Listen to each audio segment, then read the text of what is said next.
这边胶套是反着的，那个孔跑这边来了，等于又不系缓冲了。你好，什么问题啊？这车啊，就是右边减震过坎声音不一样，对，空调时凉时不凉，另外踏板有异响，三个问题。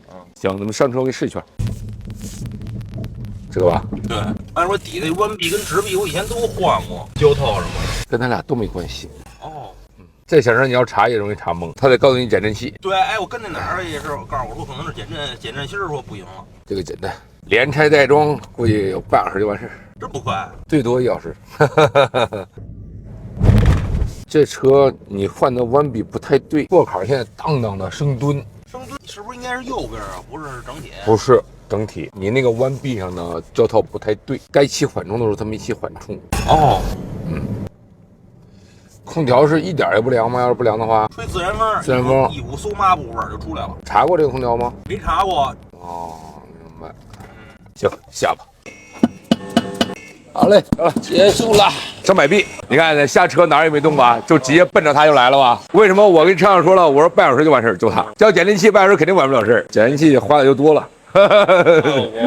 这边胶套是反着的。就是安装的位置不对，你看这上面不是有孔啊？只有4个孔，它缓冲是靠那个孔来缓冲的，等于是那个孔跑这边来了，它前后的时候这是实胶了，等于又不系缓冲了。他没弄反，对，我就没入槽呗。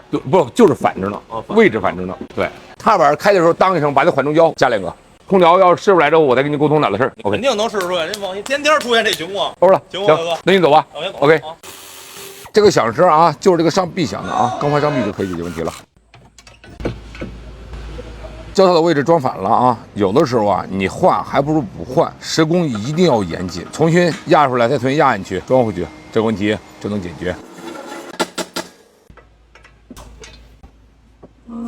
空调这个就是空调泵的事儿，踏板异响这个就是小胶墩，换2个小胶墩就可以搞定。这空调肯定正常了，这回哥。它主要不断就行，您知道我这个。啊，它一吹自然风，您知道连闻那味儿，有点那种馊味了，然后对对。没了吗？肯定没了，就那上臂。